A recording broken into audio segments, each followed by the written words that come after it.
This podcast is brought to you by the School of Advanced Study, University of London. So it's a great pleasure for me to welcome everyone to the last seminar of the Comparative Histories of Asia series. Thank you very much for coming this evening, as we always realize there's many competing seminars on Thursday evening. Today it's a great privilege for me to welcome Micah Muscolino, who is in the Faculty of History at Oxford and also a fellow at Merton College.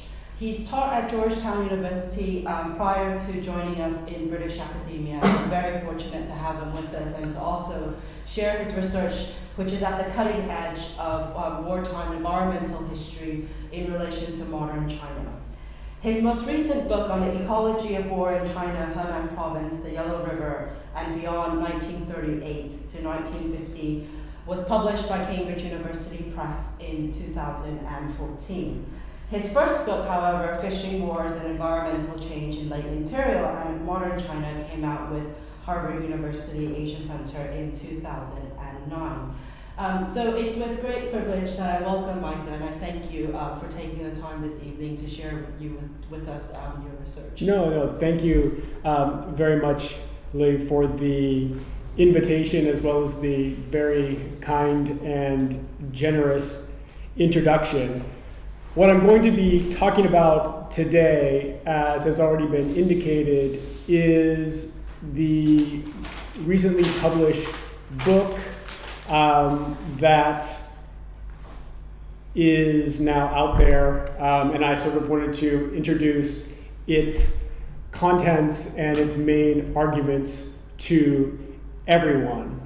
So during the anti-Japanese War of Resistance of 1937 to 1945, as World War II is of course known in China, Henan province on the North China Plain endured a series of war-induced ecological disasters.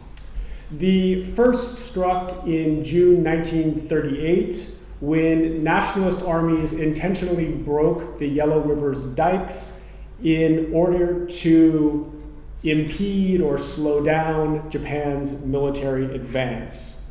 For the next 9 years, the Yellow River's waters flowed southeast into the Huai River via its tributaries.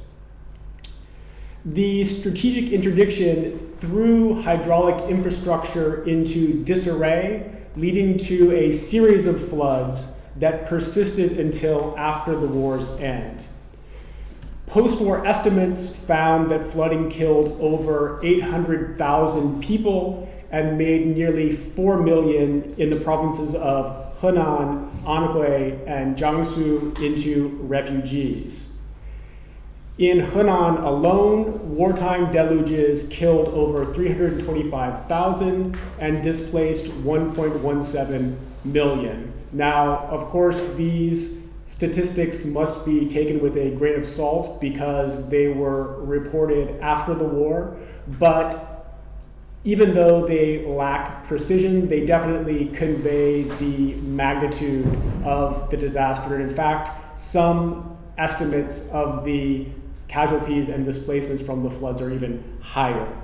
So what I'd like to show you now are some images that I got from the Henan Provincial Archives, which show the people displaced by the Yellow River flood in 1938. Is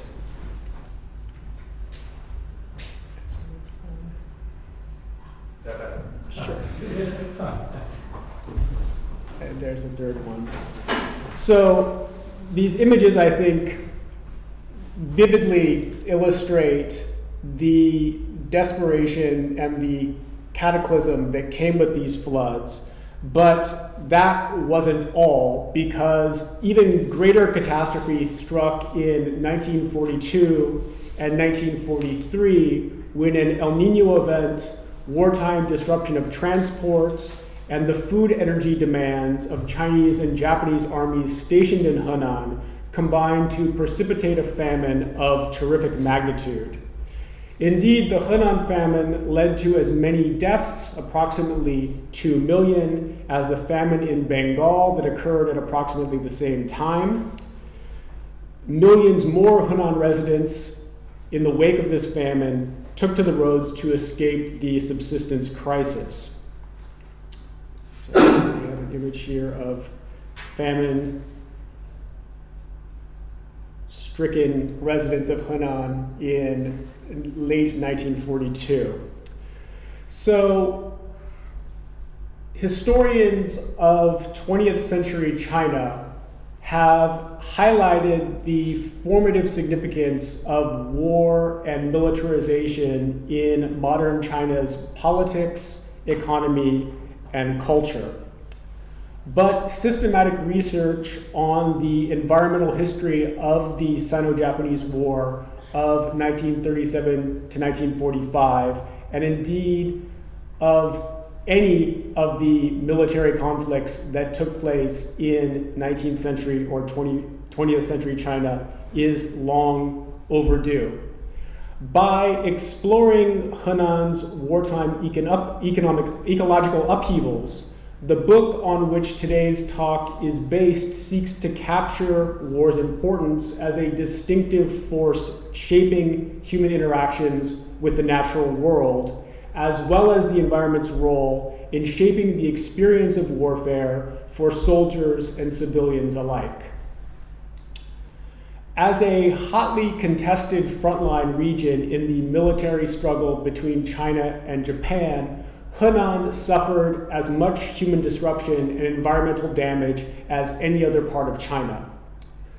One of my main points, which I'm going to seek to drive home today, is that efforts to cope with the effects of war-induced flood and famine had military strategic consequences, becoming a subject of contention and competition amongst the various regimes that controlled different parts of Henan at different times during the war. The Chinese nationalists, the Chinese Communist Party, the Japanese military, and their Chinese collaborators as well.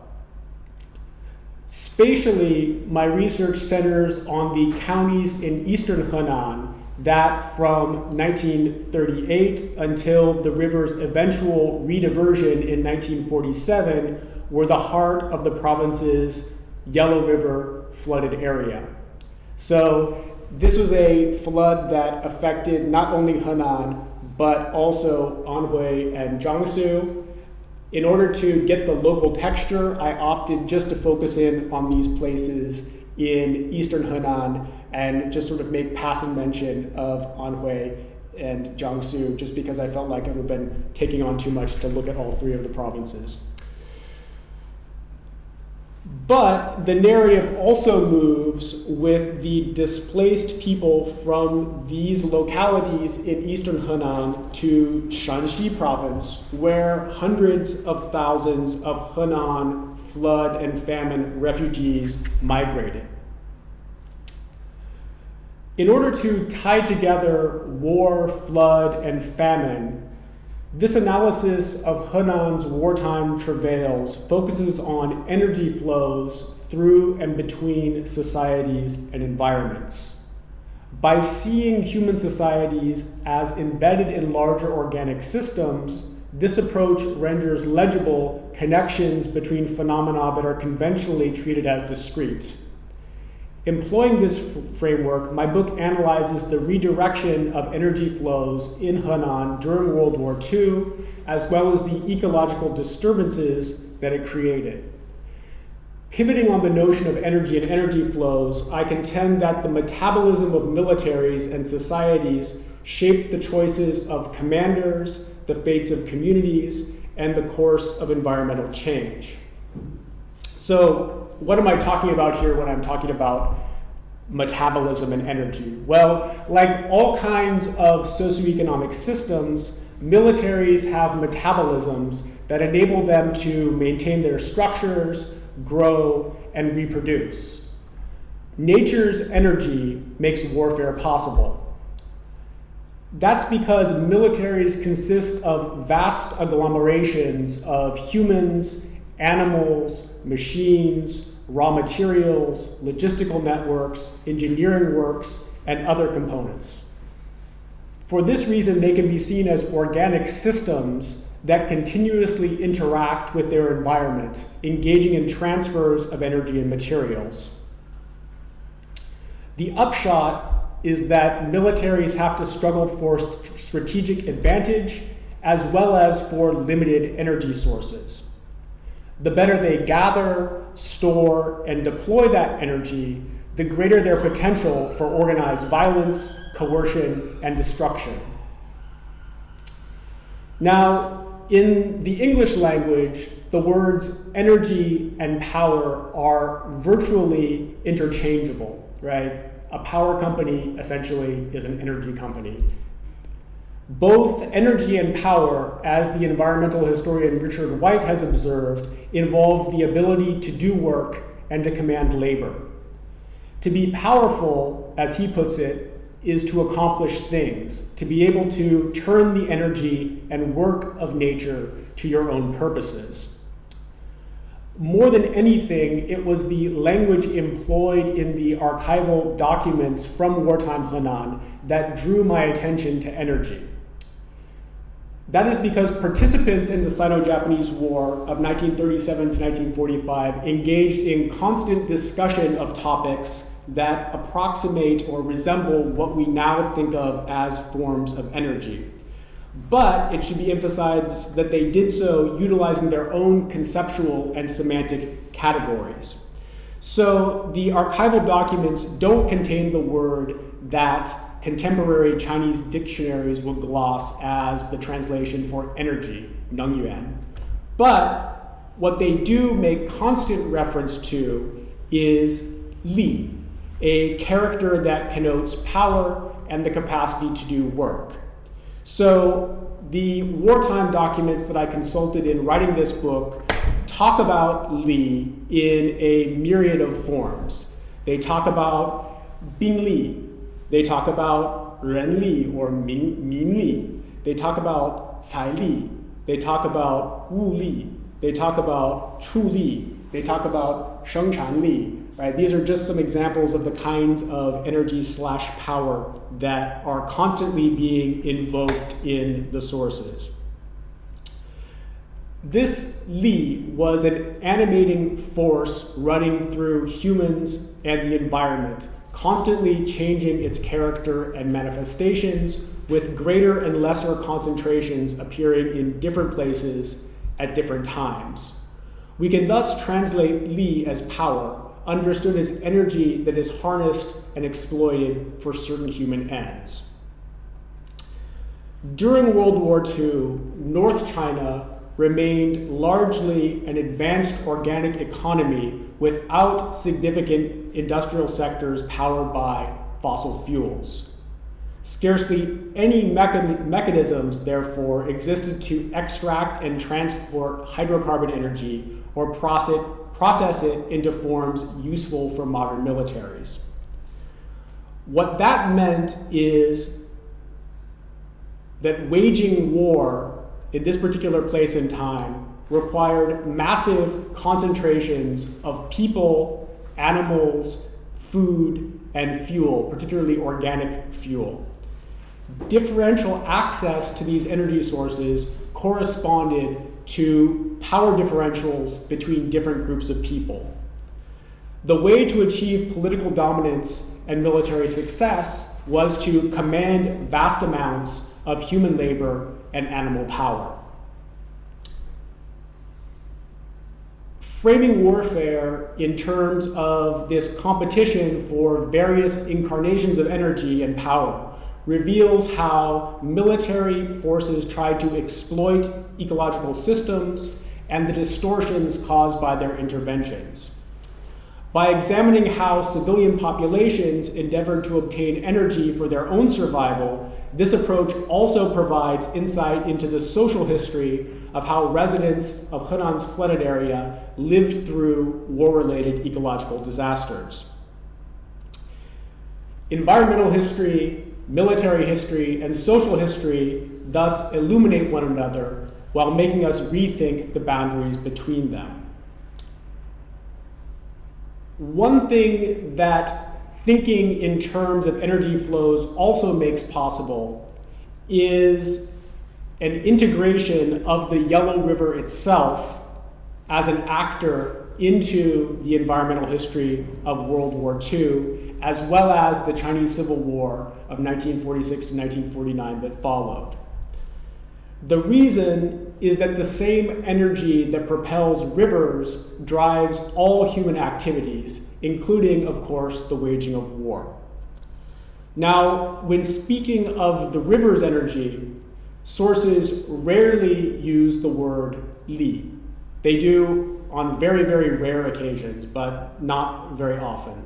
Instead, they overwhelmingly employ the related character shi, which Mark Elvin, in characteristically brilliant yet idiosyncratic fashion, renders as position power. But anybody with a cursory knowledge of Chinese, or who can just sort of look at the way in which the characters are written, would know that li was at the root of shi, both in terms of the character's structure and its definition. Best thought of as a kind of gradient or force field, shi moved matter or objects in a particular direction, flowing easily downhill and moving uphill only at great cost. The river's position power was thus a manifestation of power, the generalized vital force that impelled all action. The river's energy, in other words, was but one of the forms that power could take. The environmental history of war, understood in this way, maps perpetual gains and losses of energy among various human and non-human entities. As energy and power flowed through society and the environment, they formed stronger and weaker concentrations. Gaining power in one incarnation necessarily led to its loss in others.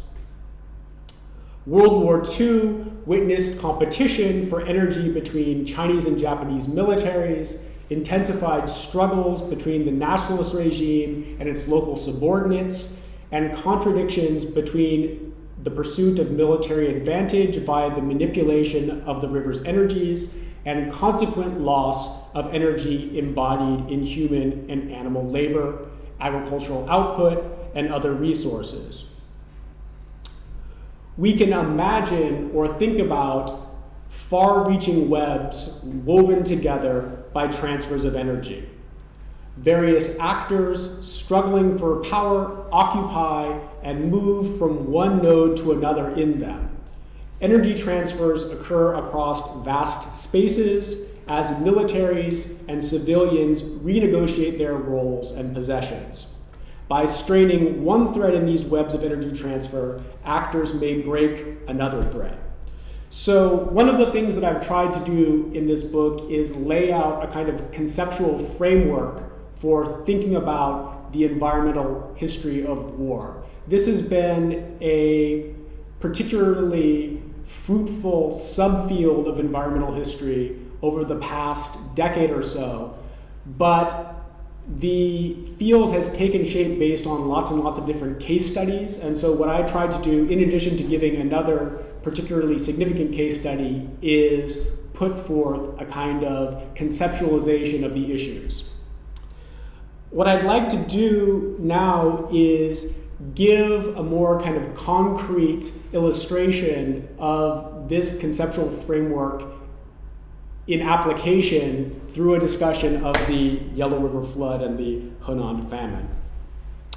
So in the strategic flood of 1938, the Chinese nationalists unleashed the Yellow River's destructive energy to counter Japanese military forces. Breaching the dikes greatly increased the energy required for the Japanese army to carry out its military advance, as well as its logistical requirements, which were, of course, also energy requirements.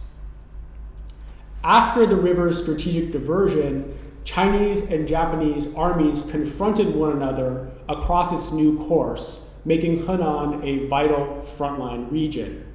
To consolidate their power and authority, militaries tried to divert and manipulate the river's flow.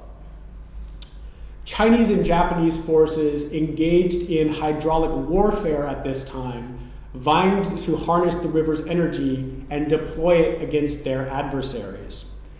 So this is an image of what's called a military dike, in this case one built by the Chinese nationalists, which sought to divert the Yellow River flood region in a strategically advantageous direction in order to impinge on Japanese territory or to maintain the floodwaters as a strategic barrier. And so the sources talk a whole lot about the importance of maintaining these dikes, and actually they show up in Chiang Kai-shek's diary at a time when the bombing in Chongqing was incredibly severe. And even though there was just this sort of hailstorm of bombs in his capital, he writes, the most important things we need to pay attention to are land reclamation and Yellow River water control. So in his mind, this was really an important matter. So what we see here is how opposing armies working with, on, and against the river tried to obtain their military objectives, undertaking projects to channel and redirect waters to fortify their position and threaten those of their enemies. Their struggles were over power, contests over who could control the river, alter its course, and secure its benefits. In order to carry out their plans to manage the river for military strategic purposes, Chinese nationalist authorities, Japanese armies, and also their Chinese collaborators had to mobilize huge amounts of labor and resources.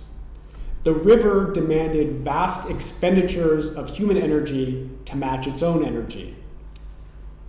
Manipulating the river to gain strategic advantage thus required power, the ability to gain advantage from the labor of others. And so here I think is a particularly evocative image of nationalist troops directing civilian laborers to build these kind of military dikes in Henan in the late 1930s. So it required lots and lots of human muscle power to counter and redirect the Yellow River's energy.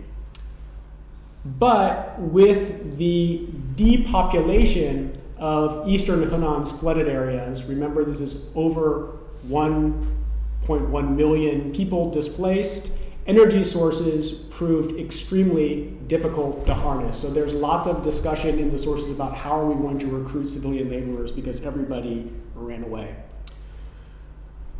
War and militarization at this time exploited and disrupted human-constructed agrarian ecosystems, which demanded huge inputs of energy as well. Now, all agricultural landscapes, that is to say, farms, are human-made or anthropogenic. From late imperial times, human labor had sculpted China's agroecosystems to an unusually high degree, and this is especially true of the North China Plain.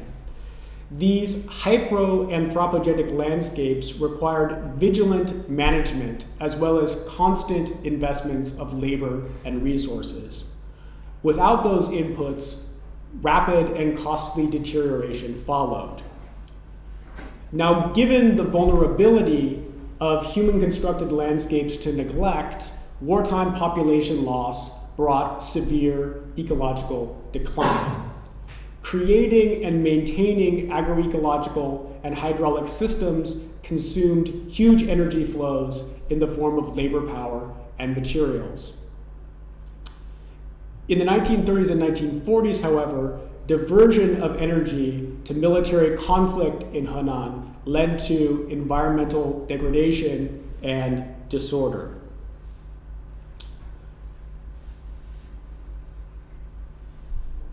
By the early 20th century, to sort of put this in a sort of longer-term perspective, maintaining North China's environmental infrastructure had come to entail mounting ecological costs.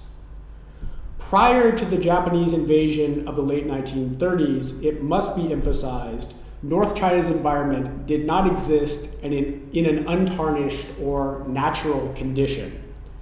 Quite to the contrary, centuries of intensive human exploitation and management had thoroughly altered the landscape, removing forests and other vegetation to make way for farms. Ecological diversity and hence resilience had declined. Population growth pressured resources to the limit, and ecological buffers were lost. Indeed, by the 19th century, North China confronted what several historians have labeled an environmental crisis.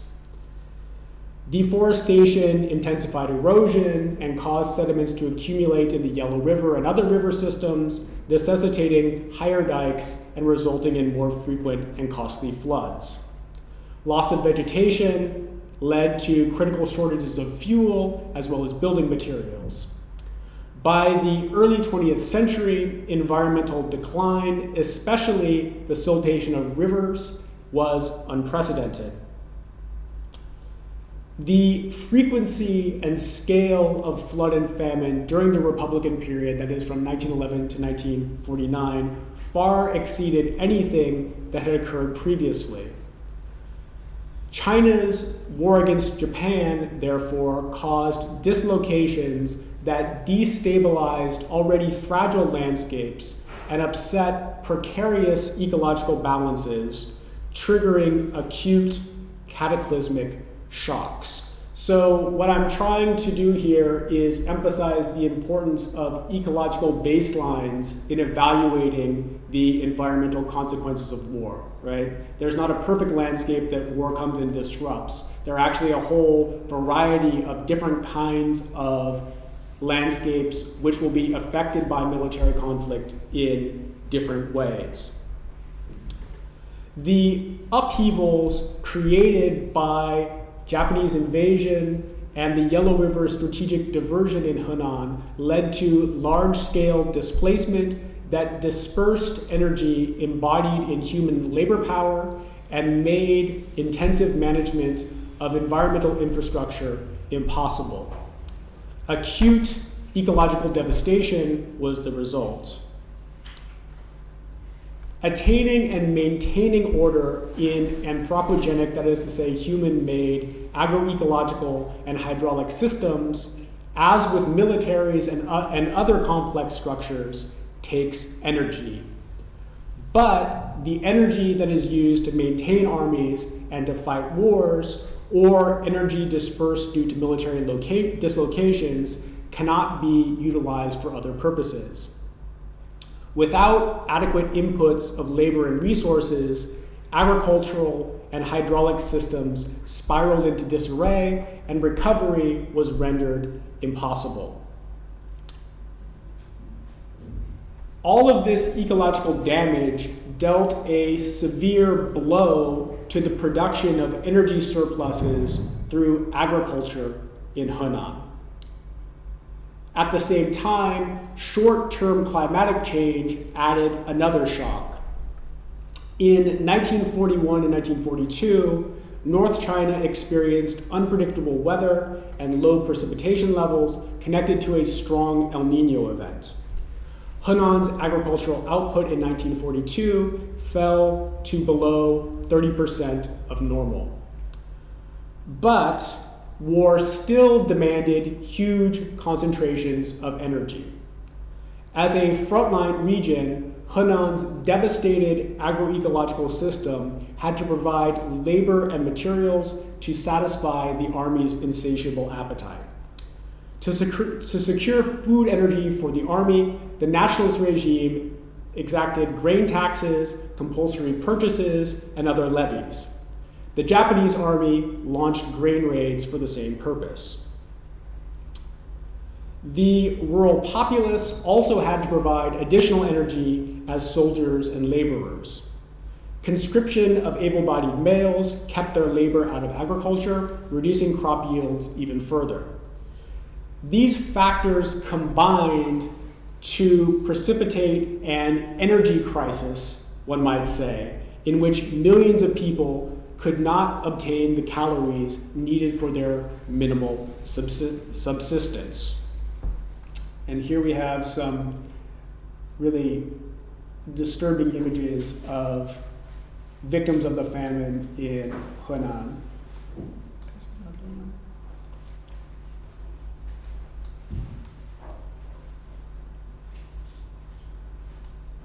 And this one is actually civilian laborers hauling tax grain out of the area that was experiencing these famine conditions.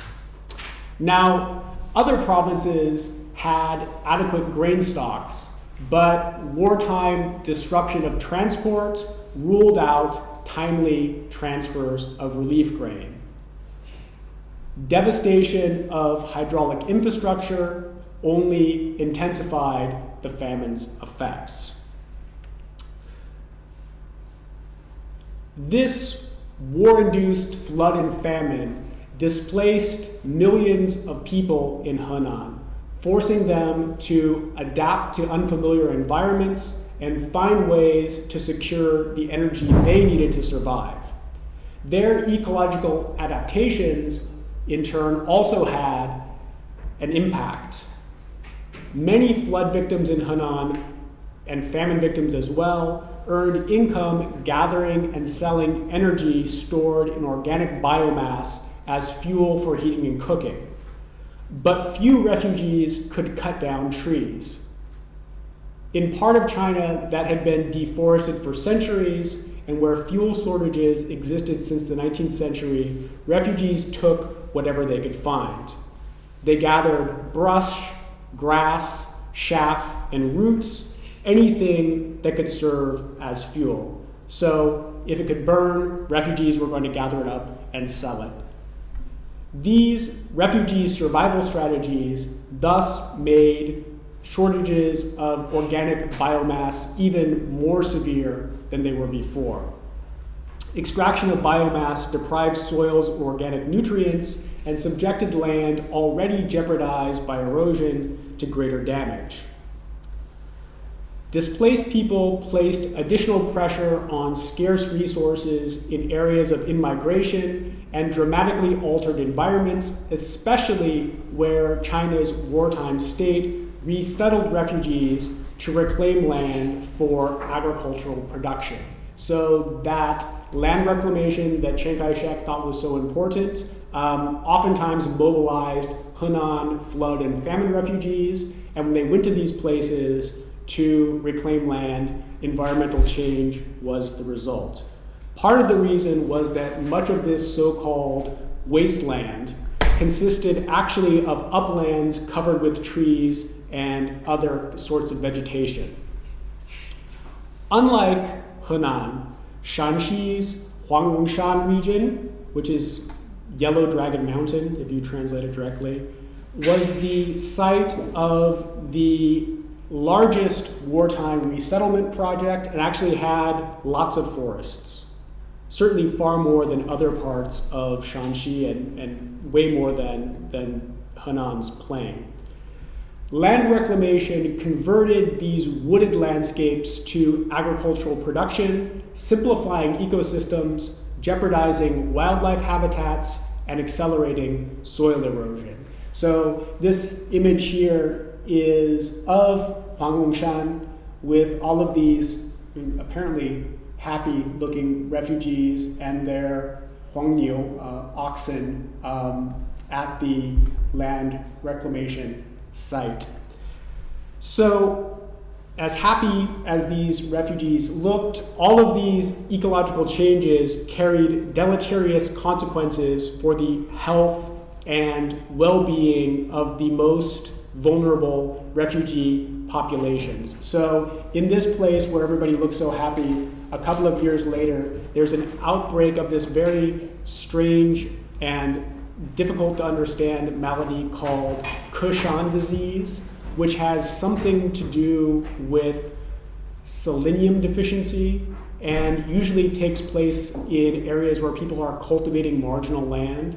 And so this struck in Huanglongshan as well, and especially women and children who had been resettled there died in very, very large numbers. So, World War II then clearly did tremendous damage to North China's landscape.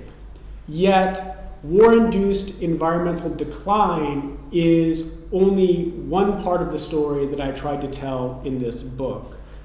After World War II's end, and even as China was mired in civil war between the nationalists and the communists, Henan's most badly damaged areas experienced resettlement, socio-environmental reconstruction, and recreation of productive agro-ecosystems. This recovery after World War II's end did not result from nature's powers of regeneration alone. Repairing degradation caused by war-induced neglect came about through active human management. Recovery demanded huge flows of energy embodied in labor and resources, as well as agencies capable of channeling and coordinating them. After 1945, large-scale external assistance came from the United Nations Relief and Rehabilitation Administration, or UNRRA, which launched redevelopment programs in war-torn areas in conjunction with the nationalist regime's Chinese National Relief and Rehabilitation Administration, or CNRRA. In 1946 and 1947, tens of thousands of laborers supervised by UNRRA and CNRRA exerted their energies to return the Yellow River to its pre-1938 course. UNRRA and CNRRA offered considerable material support to refugees who returned to their homes in Henan and assisted them in bringing land back under cultivation. In conjunction with the labor of the rural populace, processes of post-conflict ecological reconstruction garnered huge subsidies from these transnational relief agencies. Without those external inputs, human communities could not have remade warscapes into productive agro-ecosystems so quickly, and the environmental scars of war would have persisted much longer. So we have some images here of what the Yellow River flooded area looked like immediately after World War II came to an end, right? Obviously, lots and lots of floodwater. Here's another one that shows some abandoned or mostly abandoned settlements. And then here we have actually a tractor from one of the land reclamation teams set up under the auspices of UNRRA and CNRRA to bring land back under cultivation in 1946 and 1947. And then here we have a field that had reemerged in previously flooded parts of Honan by late 1947. So with that external assistance, farmers in Henan reclaimed nearly all of the previously flooded area by 1949.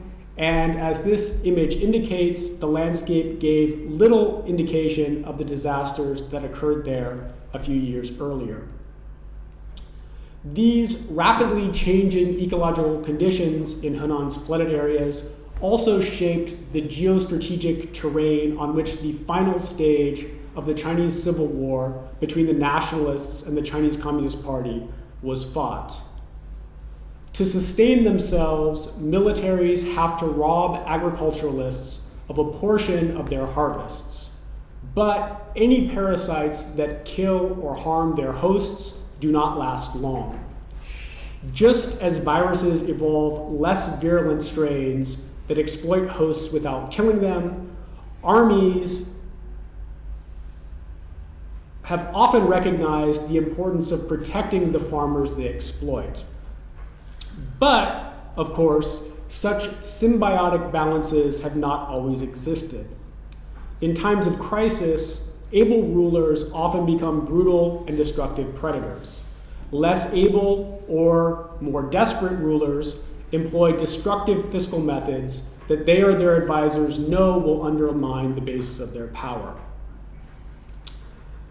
The struggles over energy flows that took place in Henan intersected with 20th century China's most significant political transformations. At the height of World War II and into the Chinese Civil War that followed, nationalist military macroparasitism, to borrow a term from William McNeill, damaged its host society, seizing food supplies and drafting men as soldiers and laborers. Without effective structures to channel and coordinate large energy flows, the nationalist military position in Henan crumbled. A more symbiotic balance, by contrast, undergirded the expansion of communist influence. In the wake of the 1942 and 1943 famine, the Chinese Communist Party's forces improvised relatively stable and effective methods of exploitation that benefited armies and civilian populations alike. Part of the reason was that the nationalists engaged in positional warfare, while the communists relied primarily on smaller scale guerrilla warfare, which gave them greater mobility and flexibility. Differing military strategic choices necessitated by the war against Japan thus resulted in different ecological outcomes, which also had significant military political implications. After 1945, the communists proved particularly adept at attracting returning refugees and their labor power to its base areas in Hunan's flooded region, enacting land reform in conjunction with land reclamation.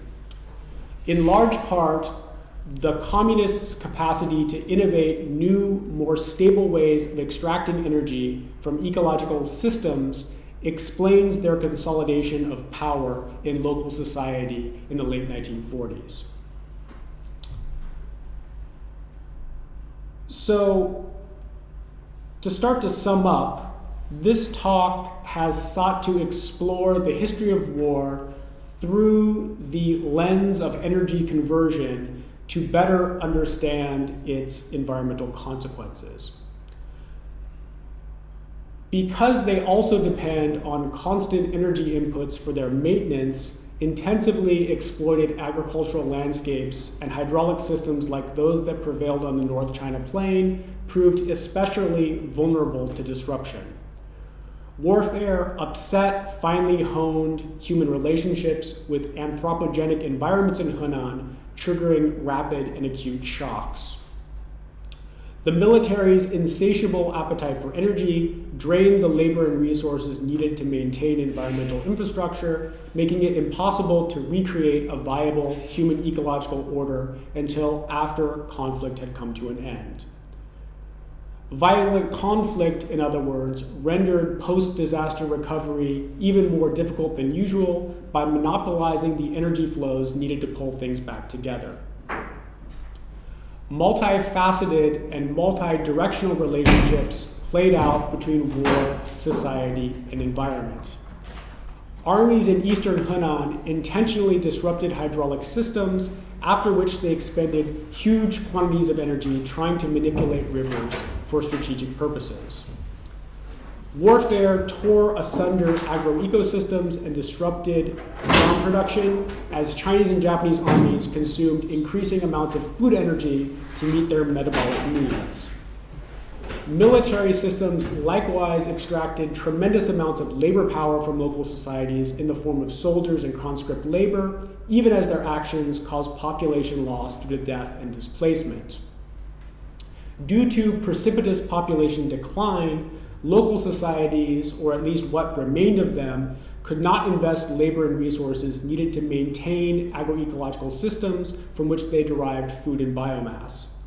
When hydraulic systems suffered wartime disruption, floods led to additional loss of labor and materials. With military actors extracting ever greater amounts of energy in their efforts to manipulate waterways, maintaining militarized hydraulic systems placed greater burdens on devastated localities. At the same time, Henan lost additional energy sources as refugees migrated west to Shanxi, where their survival strategies generated additional environmental change. Following the war's end in the latter half of the 1940s, it took massive energy influxes to draw labor power back into Henan's flooded area, making it possible to repair war-ravaged environmental infrastructure and restore agricultural landscapes to productivity. Now, to be sure, the landscape was never fully repaired. The same environmental problems, that is to say, pervasive fuel shortages, hydraulic instability, salinization, and the like, that existed in eastern Henan before the war against Japan in the 1930s, continued to exist in the early years of the PRC. Whatever post-conflict recovery that did take place, moreover, would not last for long. By the end of the 1950s, the drive launched by Mao Zedong and other PRC leaders to remold China's environment to achieve agricultural collectivization and rapid economic industrialization caused further environmental damage and human suffering. As with the breaking of the Yellow River dikes in 1938 and the famine of 1942 and 1943, national objectives severely distorted energy flows during the Great Leap Forward famine, often along highly militarized lines. So Judith Shapiro has written this book, Mao's War Against Nature, which I think nicely summarizes that point. Building a communist utopia in China and attaining the long-standing goals of national wealth and power, like waging the war against Japan, justified almost unlimited sacrifice. So I will go ahead and wrap it up with that statement and open the floor for your questions. Thanks very much.